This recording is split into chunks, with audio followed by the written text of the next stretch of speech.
पहुंच गई होगी नहीं? हाँ करूं? क्लास खत्म हुई? नहीं अभी चल रहे हैं।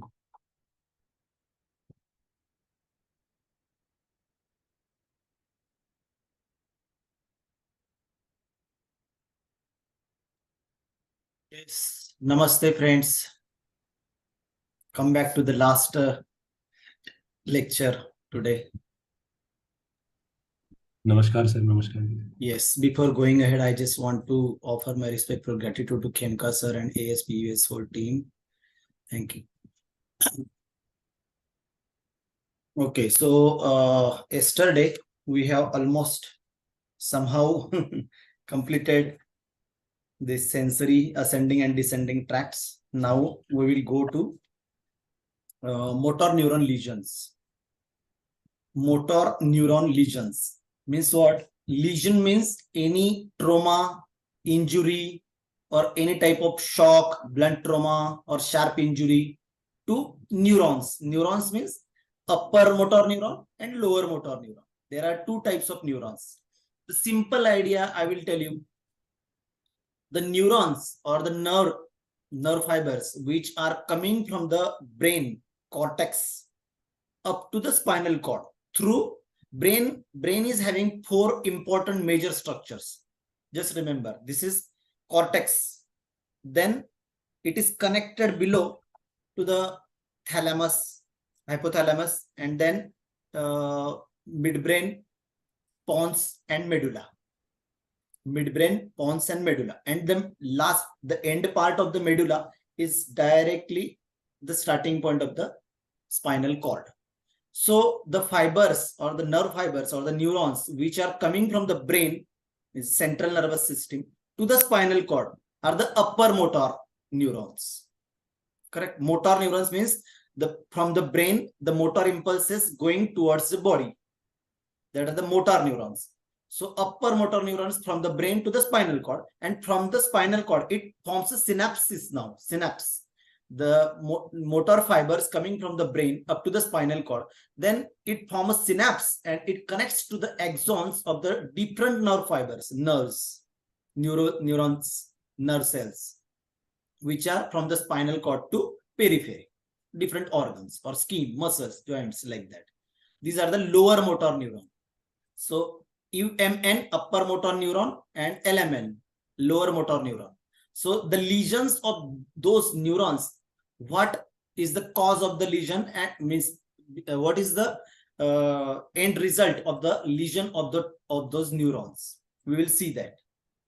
All the motor tracts originates from the cerebral cortex and from nerve cells of a nucleus. Tell us the page number, sir. Yeah, it is 161 page number. Okay, fine. Thank you.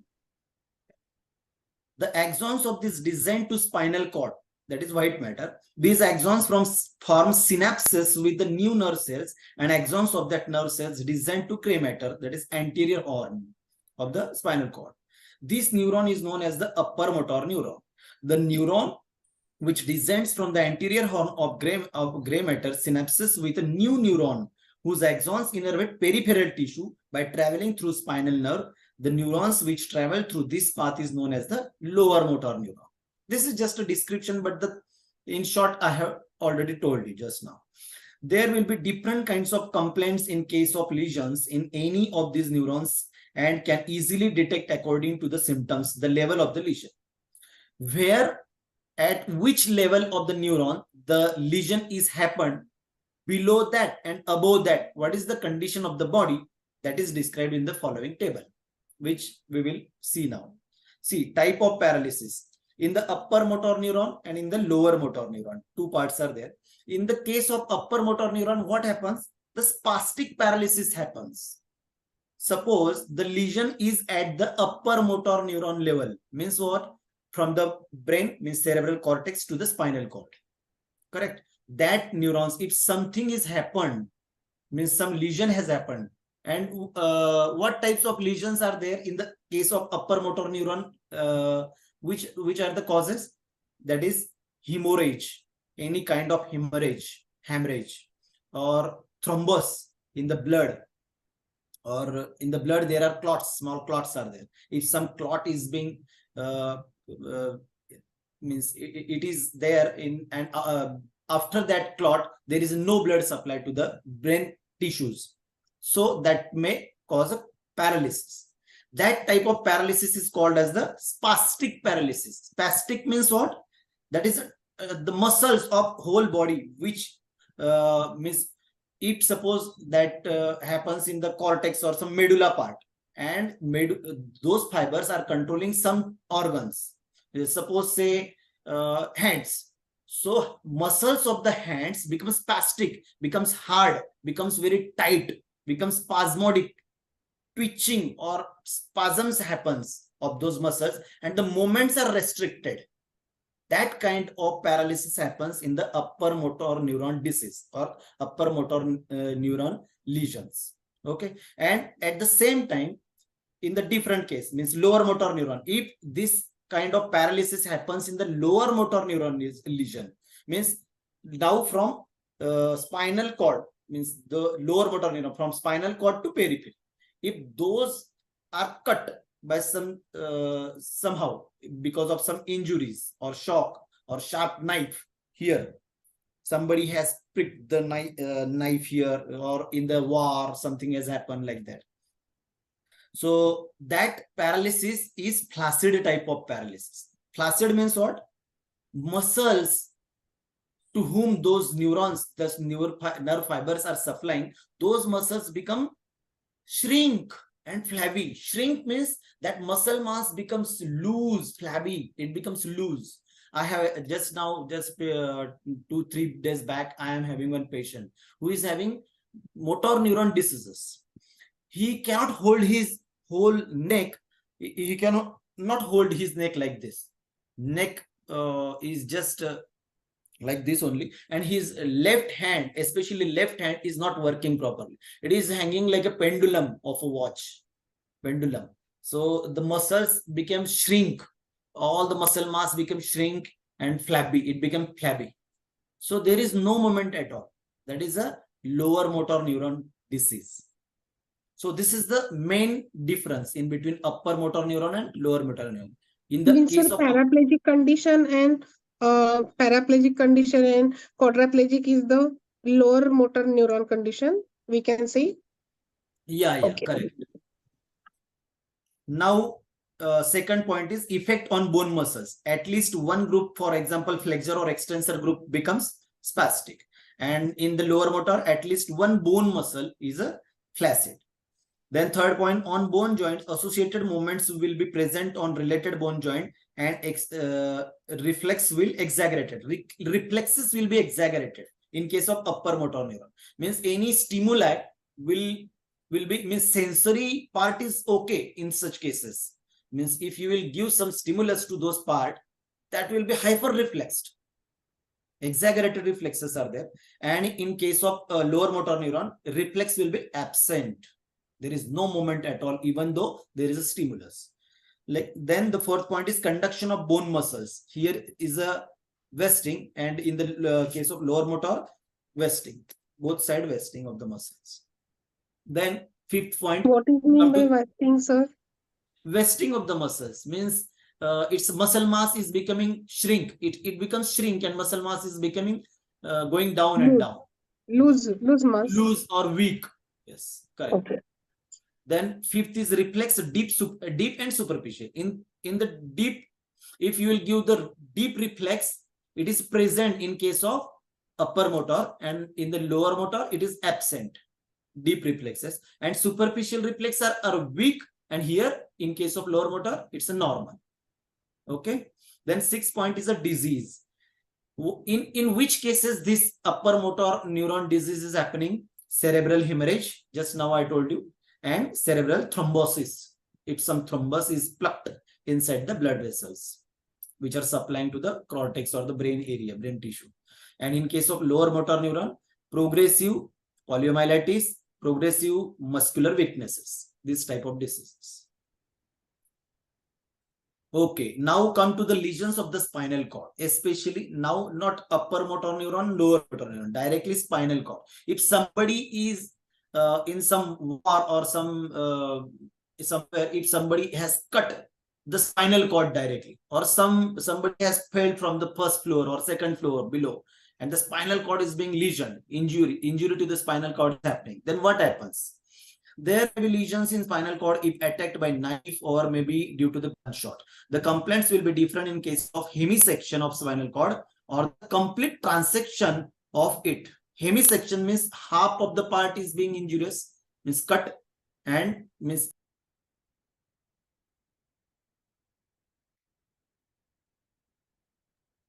Sir, you are mute. You are on. okay, thank you. So in both cases, we will see now. First case is on hemisection. If on the right side only is cut or only left side is cut, then what happens? In this case, the complaints of left side and right side of body will be different.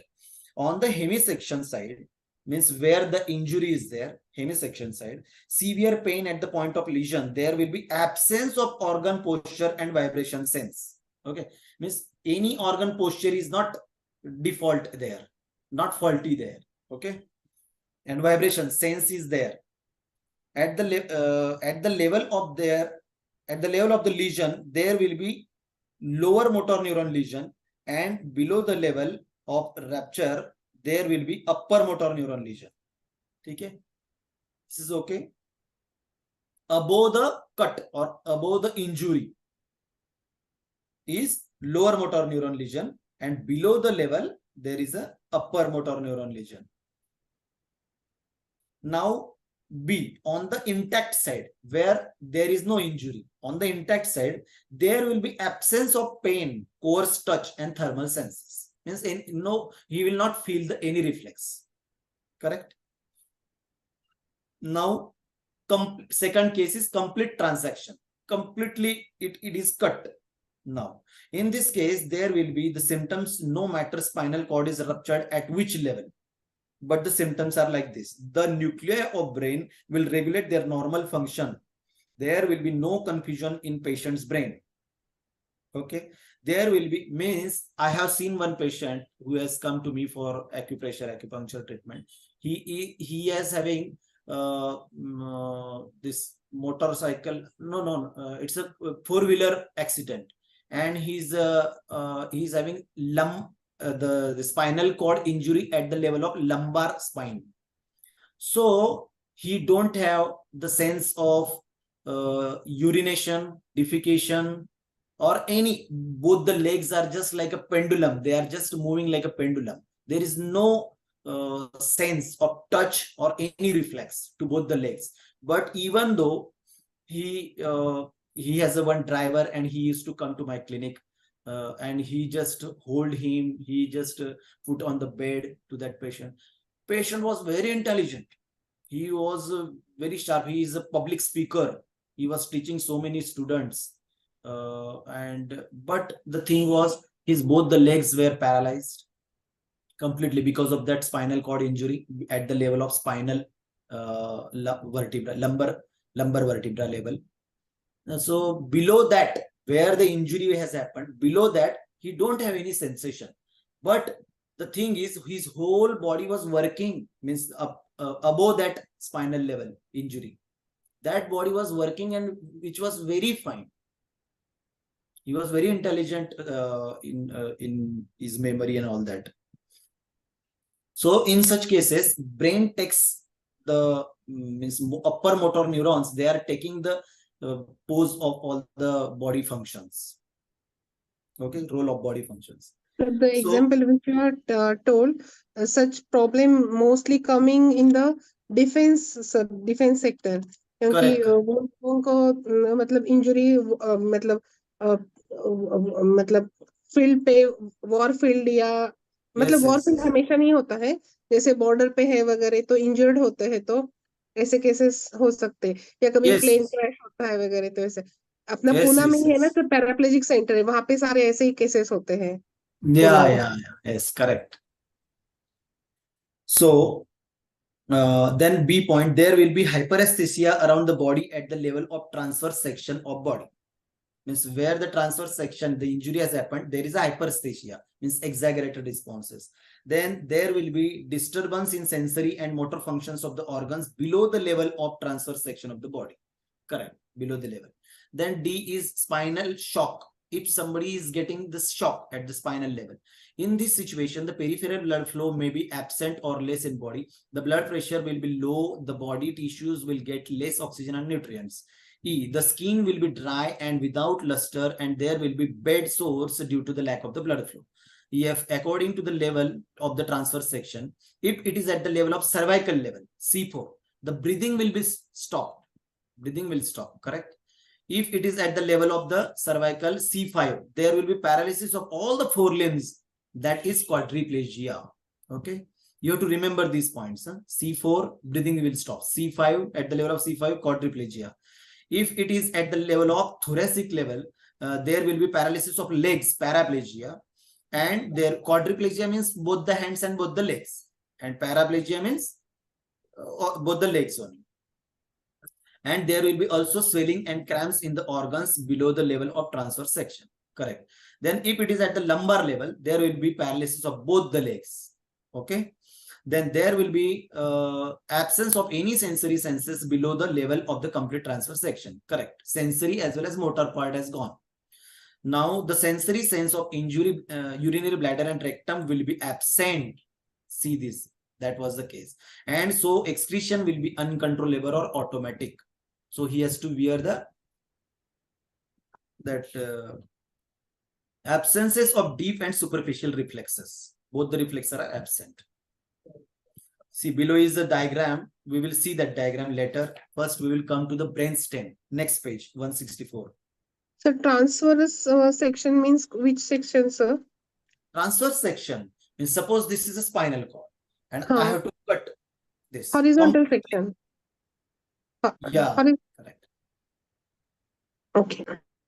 Yeah. Now come to the next page, 164. We will see the brainstem now, the structure of the brainstem. Brainstem, the name itself is suggesting, stem means what?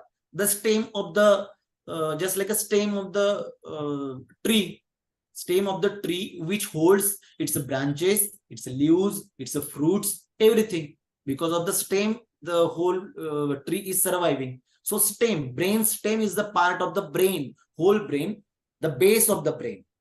It is a stem of the brain. Okay, the last part of the brain, but which is made up of three things: the medulla oblongata, pons, and midbrain. We will see that one by one. Brainstem is that part of brain which gives base of to different parts of brain. It may be compared with a stem of a tree which provides base to branches, sub-branches, leaves, fruits, etc. It is made up of nerve fibers, and there are number of brainstem which are very significant.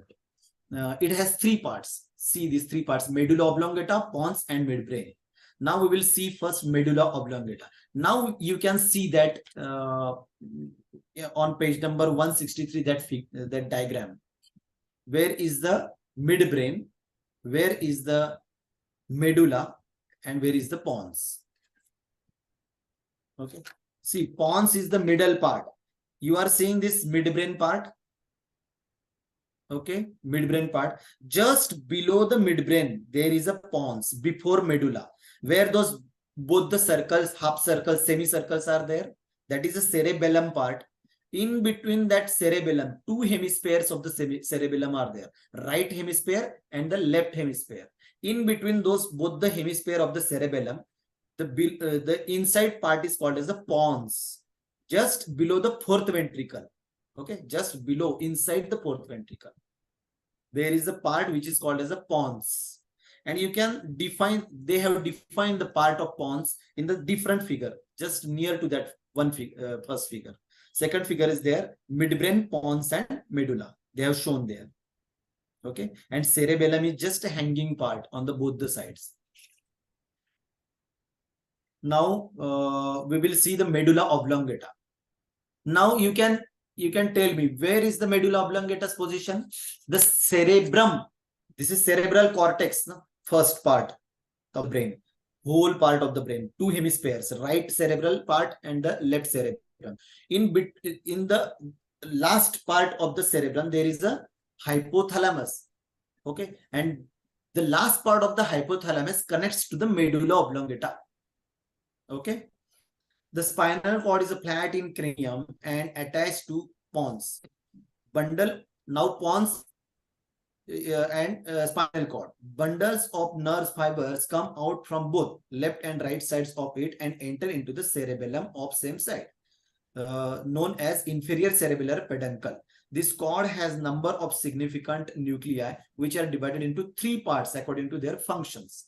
Now this cord is divided into 3 parts. See, there are 3 parts which are conducting the different functions in the body, and their different centers are there. In the general centers, first area, general centers, deglutition center is there. Deglutition means what? Swallowing. Whatever you are drinking or whatever you are eating, we have to deglutinate, means swallow. That is, deglutination center is located in that medulla oblongata part of the brain.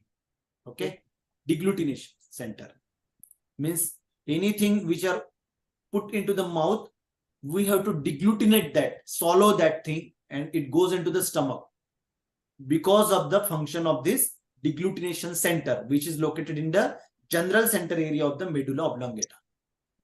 Okay, then salivary centers. Then salivary, whatever we are seeing, any or whatever you are eating, after that salivary glands may be activated and saliva comes to digest that food particle. Okay, or by seeing that, even seeing avla avla candy, we are saliving. The salivary glands are activated because of that. Then vomiting center. If any nauseating or vomiting center, that is located in the general centers. And coughing center. Okay. Then second part is the vital centers, expiratory center, inspiratory center. Means the breathing process is under the control of these vital centers in the medulla oblongata. This is very important part of the brain, medulla oblongata. Expiration means breathing out. Inspiration means breathing in. Okay. Then cardiac excitatory center, which excites the cardiac function. Then cardiac inhibitory centers, which inhibits the cardiac means heart rate or anything, blood pressure, like. Then vasomotor center, which is also important for the vasomotor, means vaso means vessels, blood vessels throughout the body. To constriction and to dilatation of the blood vessels is because of this vasomotor center. If somebody is running very fast and after 10 minutes, 15 minutes or half an hour, he is tired, then what happens? Vasoconstrictions happens because of all the blood cells become constricted and the water is coming out in the form of sweating because he is tired. So sweating happens because of these vasomotor centers. Okay. Then we will come to the next point, cranial nerve nuclei, the third center in the medulla oblongata. There are various cranial nerves which are coming from the cortex of the brain, means upside cerebrum, which are all these 12 cranial nerves have to supply everywhere to the face and inside the brain structure, different structures of the body. So which cranial nerves are nuclei are present in the medulla oblongata? Partially 5th and 8th cranial nerves nuclei are situated in the medulla oblongata, and nuclei of 9th, 10th, 11th and 12th cranial nerves situated completely in this cord. Correct? Now, motor fibers which originates from cerebral cortex cross to opposite side in this cord. Okay, they are crossing here in at the level of medulla oblongata. Then when a victim is hanged to death, the odontoid process of the second cervical vertebra of vertebral column destroy the respiratory center and finally the victim meet to death due to stop of breathing. Anybody who is being hanged here, or in the cases of suicide, what happens? The second cervical vertebra, means that first is the atlas, second is the axis. The second cervical vertebra's name is axis. So at the level of axis, this medulla oblongata is coming, and the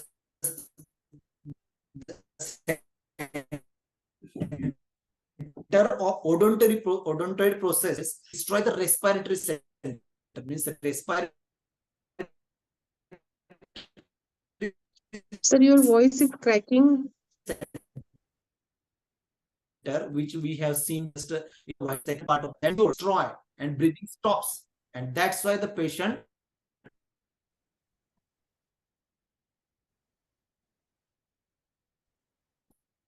Sir, your into voice the and depth. video is stopped. Was Oh. unable to hear anything.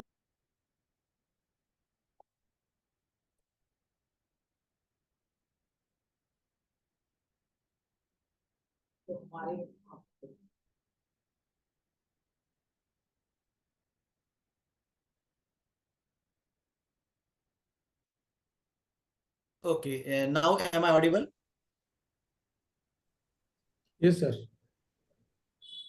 Yeah, I think some this internet issue is there. Okay, let me know as soon as my voice goes. The pons.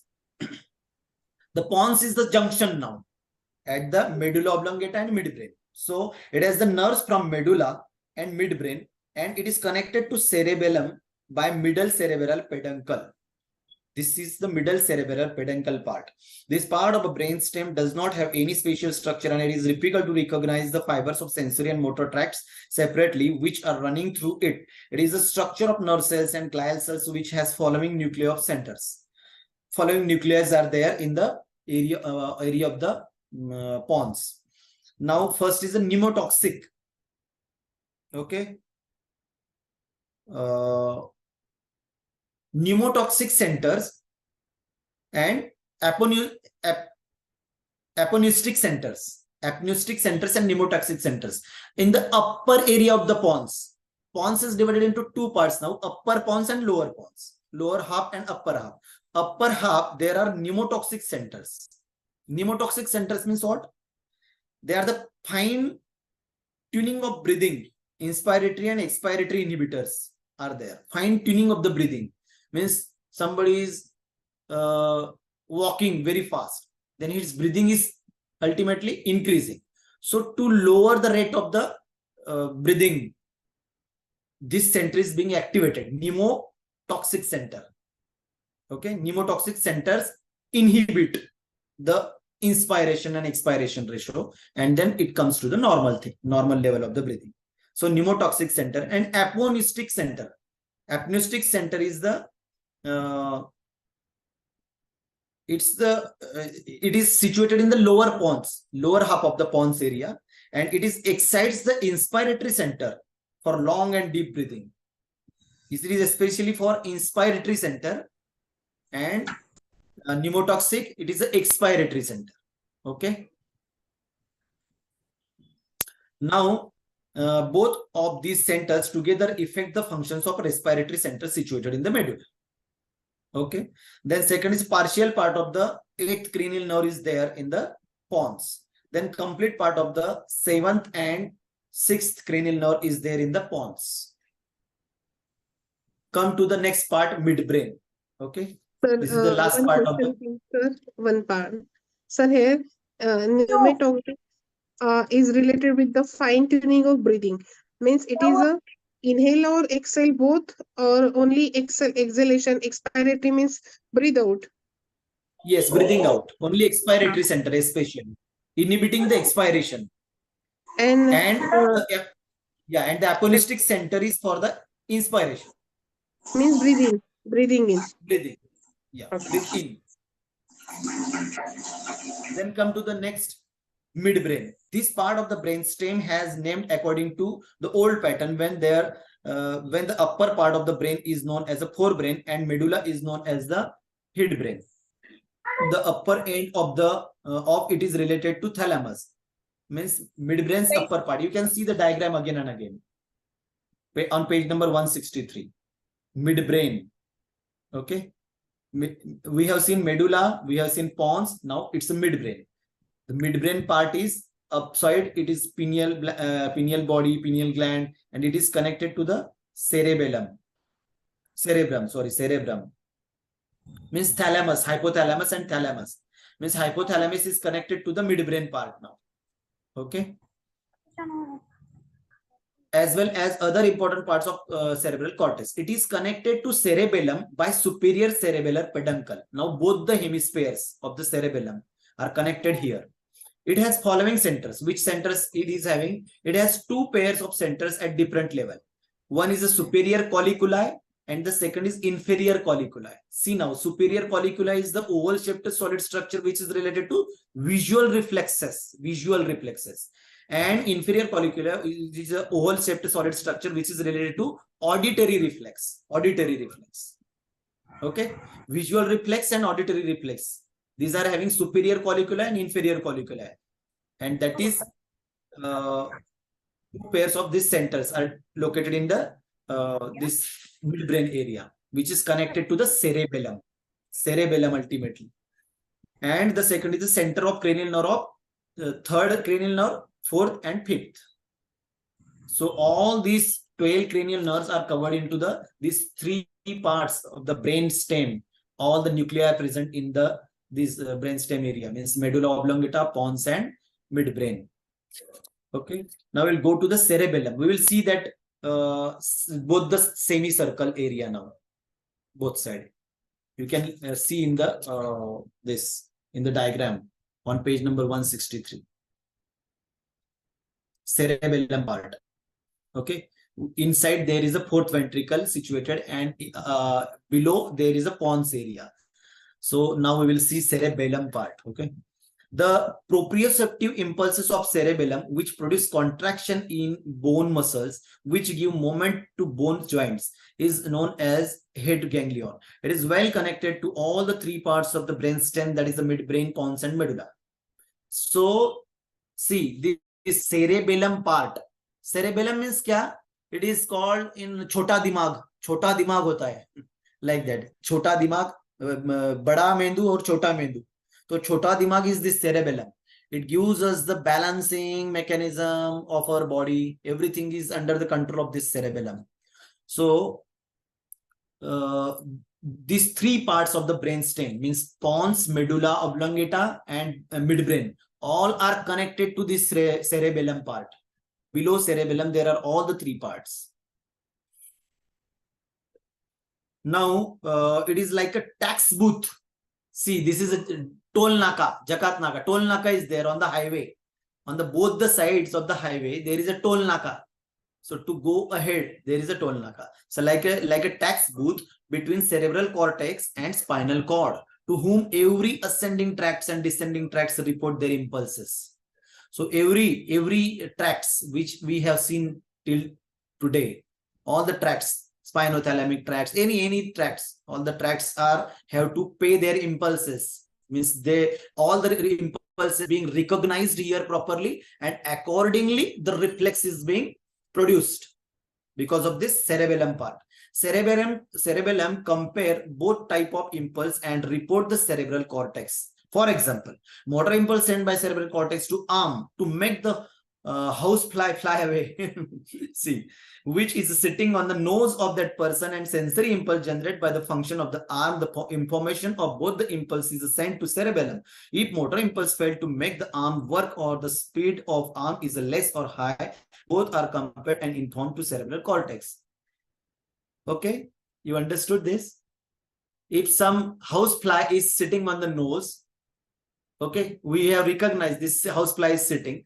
So that impulse goes, means that is sensory impulse, which is recognized in the cerebellum part, and accordingly the reflex is coming, the motor reflex. Motor reflex means we have to move our hand and just to beat the housefly, to fly it away.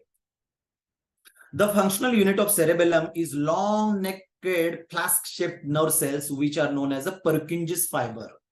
See, this Purkinje's fiber, these are the very small fibers of the nerve cells, and that is the functional unit of cerebellum, which is called as a Purkinje's fiber. You have to remember this, Purkinje's fiber. These special cells are secured in its mid layer. According to research, following are the functions of the cerebellum. Now we will see the one by one functions of the cerebellum. What are the functions? Cerebellum gets all types of impulses. Here all the impulses compared, and final result is sent to cerebral cortex. This function is known as servo mechanism. This function is called as a servo mechanism. Means servo, all the mechanism. It's not like servo, but servo mechanism is like a, suppose there is a very biggest vehicle, big vehicle. This 32 tire truck is there, very big vehicle. But the thing is very big and huge body. It can take almost more than 100 cars inside that vehicle. 100 cars are there. A big vehicle is there. But the all mechanism of whole that big body, big truck is there in the hand of a driver with the help of a steering. So very small steering is there.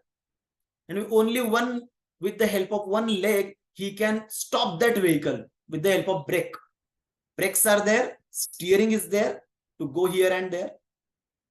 So that mechanism of the steering, mechanism of the brake, to brake the whole vehicle, to run the whole vehicle, it is in the very small figure steering. So that is called as the servo mechanism. The whole body structure is mechanized in the cerebellum part.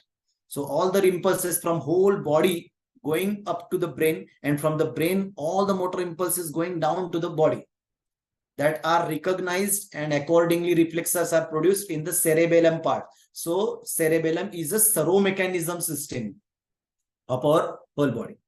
Cerebral cortex starts to damp the impulses if they are too much in number. If cerebellum is not well, means it is in disease condition, the patient will be unable to move hands or the legs, but only pendulum type of movement will appear on bone joints. Correct?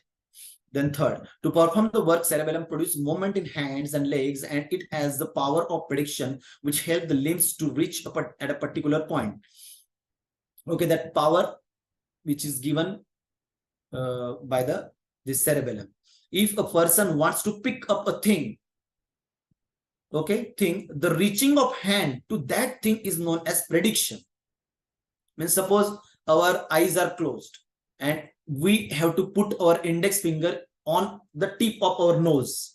That function is carried out by the cerebellum part, like this, exactly on the tip of the nose. You can do it your own. And this is called as a prediction. So we have to predict where is the tip of my nose is there, like this. So this function is carried out by the cerebellum part. But if the cerebellum is ill and hand may not reach at that thing in one chance, for example, a person who is healthy will turn if there is a wall in front of him, but whose cerebellum is ill will certainly hit the wall due to the absence of that prediction. Okay. This type of patients who lost the direction of movement as well as force, and also can't predict the exact distance if they are set to move any bone joint. This condition is called as a dysmetria. So this condition is called as a dysmetria. Okay. Dysmetria means inability to control the distance, speed, and range of the motion necessary to perform the smoothly coordinated movements. So we can say blind persons in this example of this blind person. No. Blind person, even he is able to predict where to put the finger exactly. Blindness is not the part of this. The third one cannot exactly understand the distance and impulses, movement. The last one. Okay, no. So, yeah. Dysmetria is not a blind person. It's not even blind person are well trained after some time. Means if blindness is happening after few days or say 2-3 months, or according to his intelligence, he is able to move all the things. He knows after 4 steps I have to come to the door, then I have to open the door and go inside the toilet or bathroom. They are very trained. Their brain is intelligent. The invisibility is not the problem. There is the function of the illness in the cerebellum, so that prediction is not happening properly. So my cerebellum is ill now. So if I want to put my finger or my hand into the tip of my nose, but it will not happen. It will go like this side or this. No, this side. In one chance, it will not happen. But after training my mind or brain, I can do that thing. Means like this. Okay, it's near now. Yeah, like this. So it will happen. This is not blindness. Dysmetria is the inability to control the distance, speed, or range of the motion necessary to perform smoothly coordinated movements. Now the fourth is it controls the involuntary movements. Any involuntary movements are controlled by the cerebellum. It helps to maintain the posture of the body with the help of vestibular apparatus and maintain equilibrium. Now, what is this vestibular apparatus? If we'll study this ear in the spatial senses, next chapter, in the ear, in the middle ear, there is a one structure. In the middle ear, there is one structure which is called as the vestibular apparatus. This vestibular apparatus is made up of the three semilunar canals and one labyrinth. Labyrinth is passing through these semilunar canals. Labyrinth is a liquid, and that vestibular apparatus is responsible for the posture. If that is imbalanced, we will be imbalanced. Means even if we want to walk on a same straight line, we cannot. We will go here and there like a drunkard person. So that labyrinth inside the ear, that are called as some labyrinth, and this vestibular apparatus, vestibular bodies are there inside there. When we will study, you can see that. Maybe it will be in the next chapter. I will. Sir, This is spelling here is vertibular. wrong then. It is given vertibular. No, it's a vestibular actually. Vestibular apparatus. You can come to the page number 187. Spatial sense organs. There is one diagram of vestibular apparatus.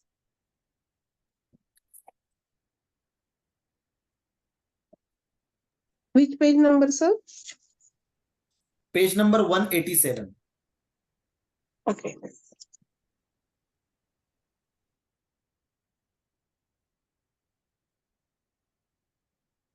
Vestibular apparatus is there. Okay, what I will do now? But here it is mentioned as vertibular. No, it's a spelling mistake actually.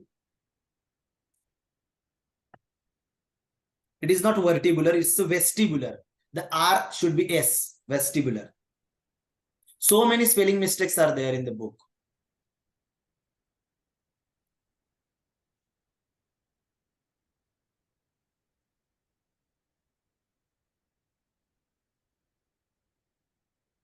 Sir, Yeah, sir, I am hearing you.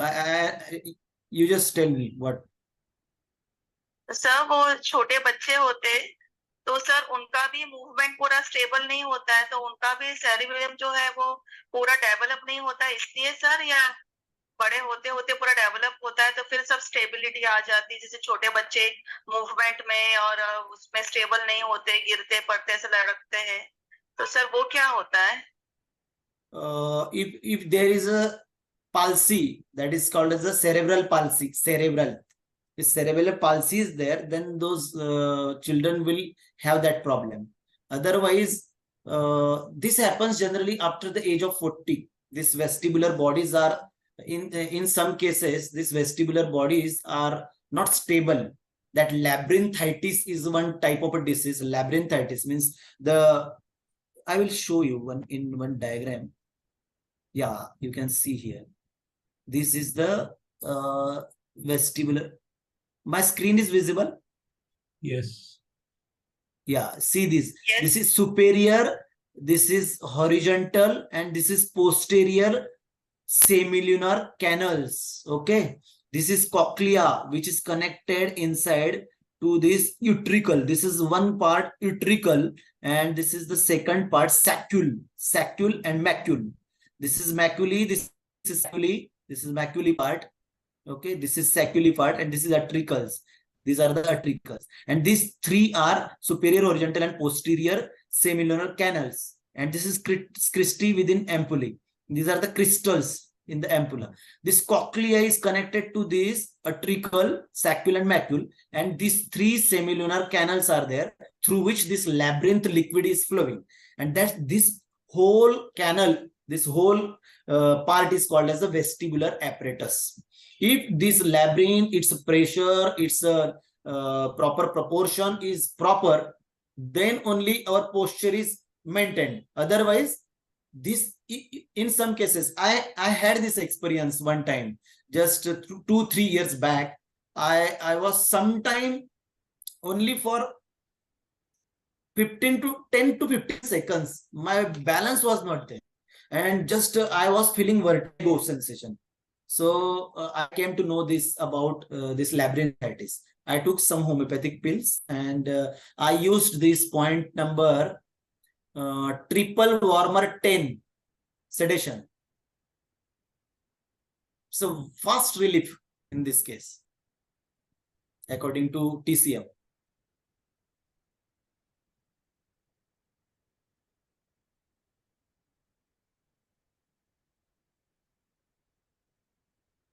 So this is vestibular apparatus, okay, to maintain the equilibrium of the body.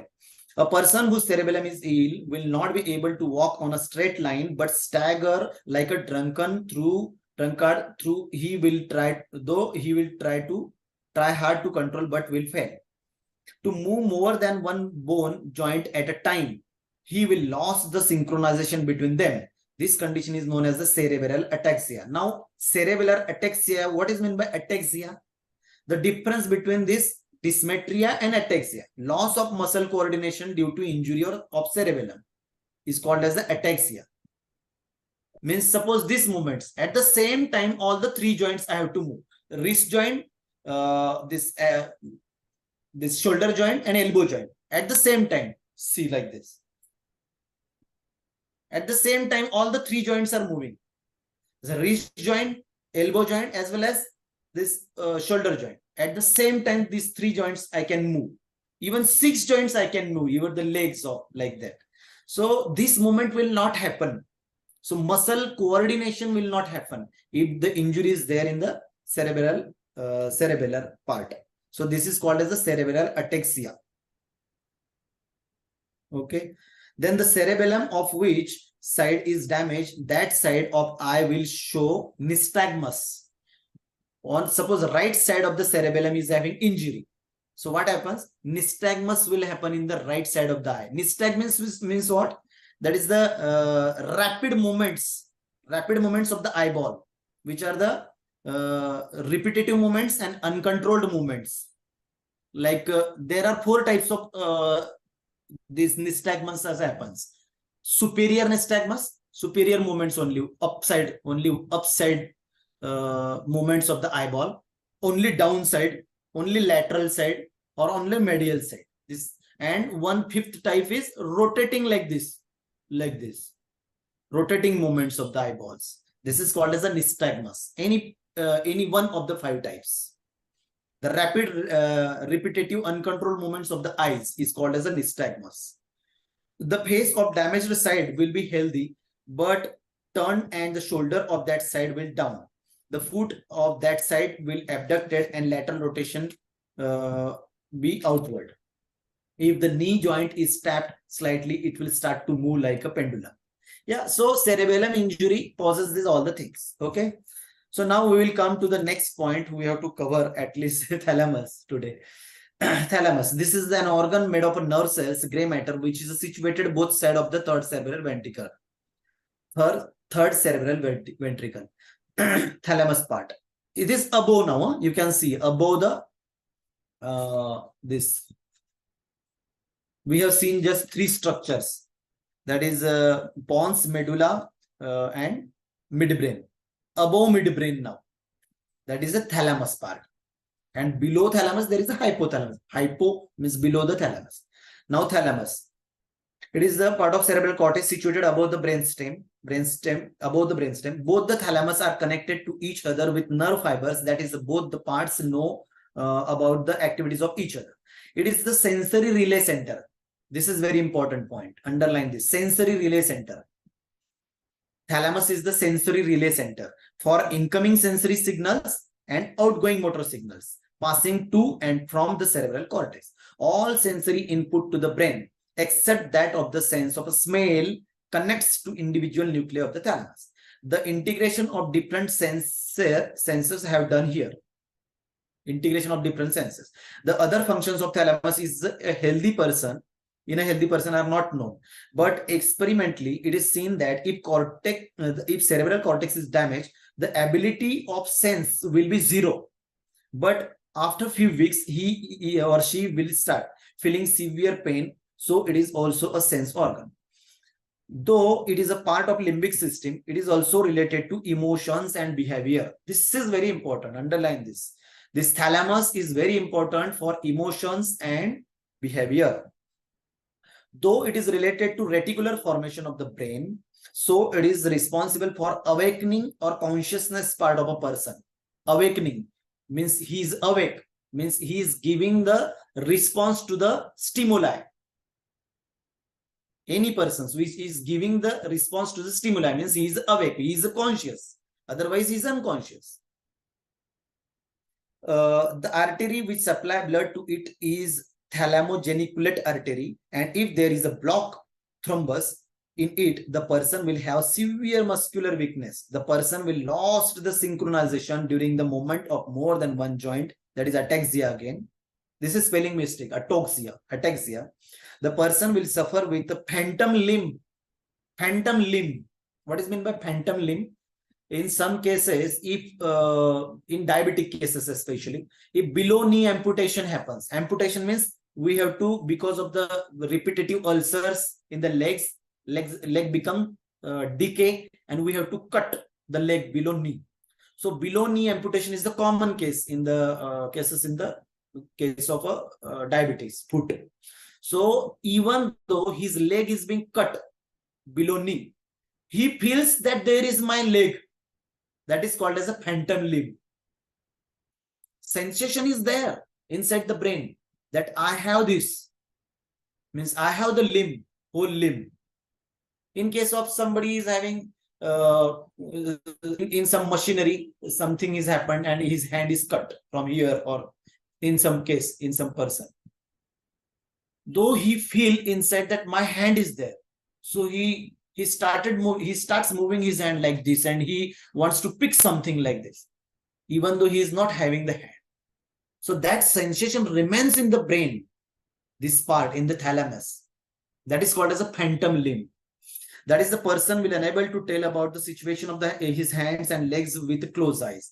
If all the three situations occur at the time, it is called as the thalamic syndrome. What is meant by thalamic syndrome? All the three situations. First is phantom limb, second is ataxia, and third is lost the synchronization.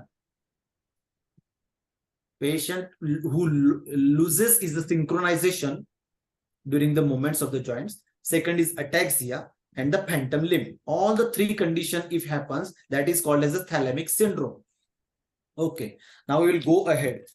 Within 5 minutes, we will cover up this limbic system also. Okay, if any doubt is there, you can ask me on the group.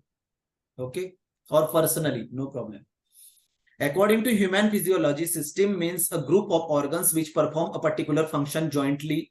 Respiratory system, digestive system, that is a group of organs are involved in their system. No? So limbic system is responsible for nature, emotion, and behavior of a person, and this is performed by the help of 9 organs. These are hypothalamus, anterior nucleus of thalamus, septal nuclei, para-olfactory area, epithalamus, amygdala, hippocampus, pre-optic area, and mammillary body. You can see the detailed structure on the Google. If any image, you can get so many images of this limbic system. These are the different 9 parts which are involved in the formation of this limbic system. Limbic system is responsible for the emotion, behavior, and nature of the person. This is nature, emotion, and behavior of the person, and which 9 organs are, you have to remember these 9 organs. Now, one by one, we can see anterior nucleus of the thalamus. Hypothalamus we will see later. It's a descriptive part. Second part, anterior nucleus of thalamus, which is responsible for the episodic memory.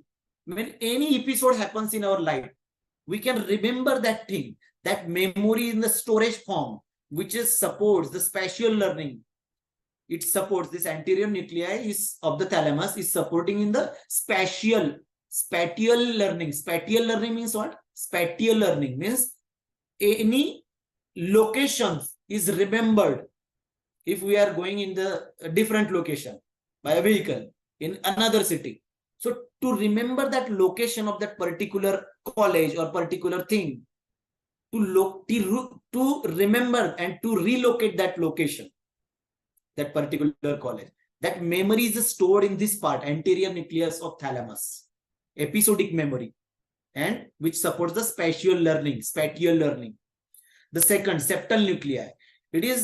It regulates the learning process, memory, reward, pleasure, and cognition. If anything is happened and we are pleasured, some happiness happened, something nice moments, happiness, pleasure, we will pleasure. We get some reward out of some bravery. We get some reward.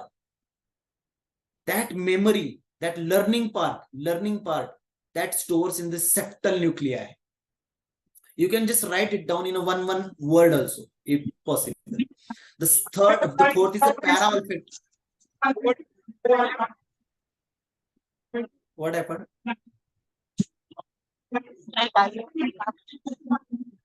Others, please mute. Others, please mute. Sir, can you please tell anterior nucleus of thalamus? Anterior, yeah, I will tell. Anterior nucleus of thalamus.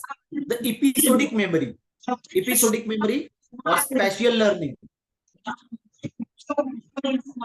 Okay, no problem. You just forget it. I will send that in the group itself. Okay, just don't write it again. Then just try to understand. The fourth is para-olfactory area. 1 second. Ritu, can you please mute yourself? It is disturbing to us. Ritu, can you please mute yourself? Yeah, please. I'll send that in a group, no problem. Then fourth is a para-olfactory area.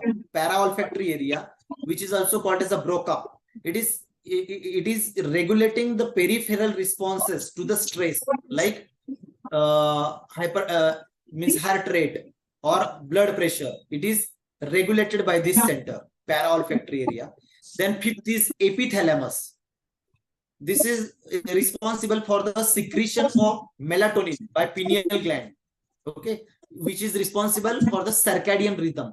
What is meant by circadian rhythm? Circadian rhythm is daily routine. Which time I have to wake? Everybody has its circadian rhythm.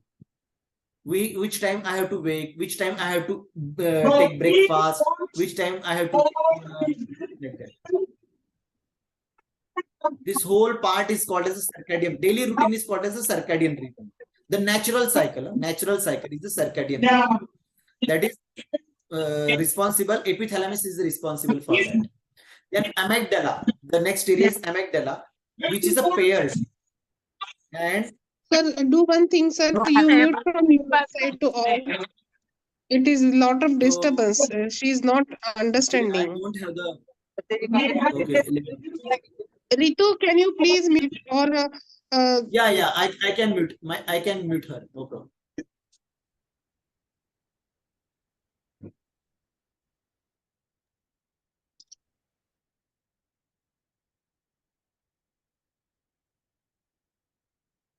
Yeah. And the amygdala area, the sixth amygdala area is a paired in both the sides. It is responsible for feelings like pleasure, fear, anxiety, and anger. These types of feelings are there in the amygdala area. Then the seventh, hippocampus area. It is also paired in both the sides. It is responsible for memory, to store long-term storage. It is just like a hard disk of our computer. Hard disk. We have to store something in the hard disk. So for the long-term storage of any memories, that is useful. Hippocampus area is the storage area, memory storage. Then eighth, preoptic area. That is for the coordination of the sleep and body temperature, which coordinates the sleep and the body temperatures. And the ninth is the mammillary body, which are responsible and associated with the recollective memory. Whatever we have learned, whatever we have read, we have to recollect at the time of exam. So to recollect the memory, this area is very important, mammillary body. So this is the explanation what which particular area of the limbic system is responsible for the which particular function. Okay, I will send that into the group. The chart is showing the relation between all the 9 members of the limbic system. You can see that diagram on the page number 169. This thalamus, anterior nuclei is there, then above para-olfactory area, below hypothalamus, amygdala is on the left side, epithalamus is on the left side, preoptic area, septal nuclei, and hippocampus. That is interconnected, and that's all the 9 parts forms the limbic. Mammillary body is not given, sir. Yeah, mammillary body is not there. Yeah, it is inside part actually. It is associated with the hypothalamus. Out of these 9, hypothalamus is on top. Okay, it coordinates with the actions and reactions of other members and then sends signals to reflect the result on body. Generally, it has 3 steps. The person will recognize the sound as he will listen the explosion of the bomb. Explosion of the bomb is happening somewhere. We will hear the sound. We recognize in the brain something has happened. The big voice has come. This is the first stage of the recognition. The second stage, after cognition, the person may be afraid or curious. Maybe afraid, oh, what happened? Big bomb blast has happened. Or curious, what was that sound? Curious. This is the second stage of the affect the emotions. And after this, the person will try to hide himself. Oh no, this is the bomb blast, I have to hide. Otherwise, out of a fear, he has to run towards the sound. What is that? He has to run out of the sound. That is called as the, in short, it is called as the fight or flight syndrome. This activity is called as a fight or flight. I have to fight what the situation has come in front of me. Otherwise, I have to flight, go away from the situation. Fight or flight response is there, the main response of the limbic system. Okay, remember this one word, fight or flight response. There is a direct connection between emotion and behavior, and the changing in the procedure of body organ is a natural truth. For example, if a person is in the fear or sorrow, he will become detached to his external environment. If somebody is died, somebody's death has happened in the home, so his external situation, he is not in the external condition now. He is in the deep sorrow. So that behavior, so his organs are behaving accordingly now. He don't have any hunger, thirst, everything becomes slow down now because of the sorrow or that particular fear or something like that. The functions of lungs and heart may be hyper or hypo, like tachycardia, bradycardia, tachypnea, slow deep breathing may happen, sweating may happen, pillow erection may happen, pupillary dilatation may happen. Pillow erection means this erection of the hairs, body hairs. Okay, that is called as the pillow erection. Dryness of oral cavity. Mera muh sukh raha hai baar baar. It's a dryness of, because of some fear or sorrow. Dryness of oral cavity, lacrimation with nasal secretions, etc. Changes may occur, and in extreme condition, the person may be senseless. Okay. In case of happiness, win, victory, the person become attached with external atmosphere and become highly active. He will like to meet others, and as a reaction, there will be occur many changes in the body, such as the vasodilatation, hyper breathing, and hyper heart rate. Tears may come, bone muscles will also become active, jumping, hugging, etc. In case of punishment or reward, the body will reflect different reactions. They have just mentioned different incidences or different situations in the one's life, but we have studied scientifically. I will send that 9 organs and their functions for which they are associated, and what functions they are regulating. Okay.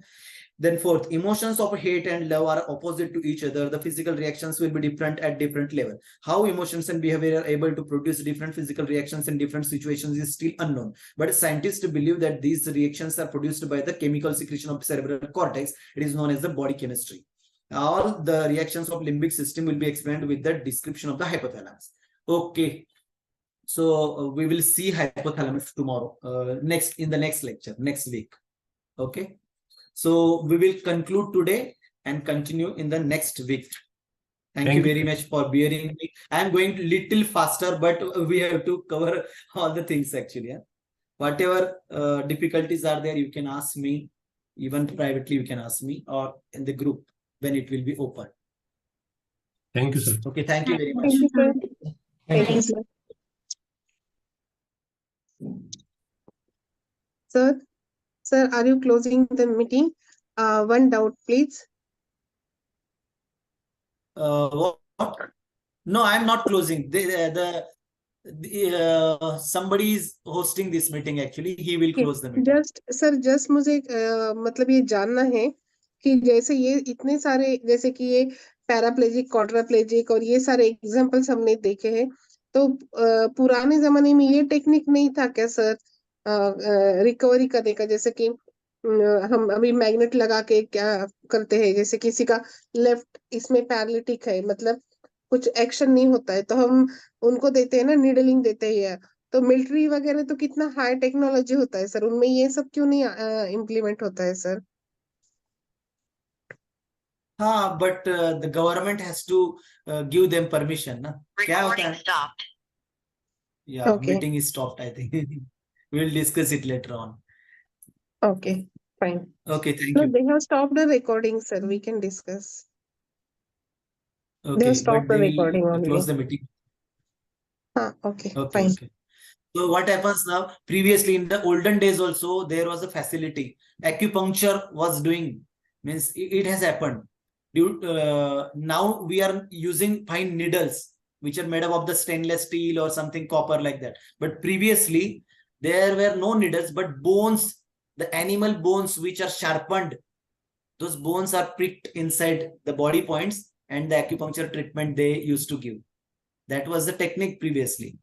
In the Shushrut also, there are so many techniques, na? Shushrut Ayurveda. Shushrut is he is the surgeon actually, na? He was doing lot of surgeries, even brain surgeries. Yes. That was there previously also. But now fine instruments has come up. That's why these surgeries are happening nowadays.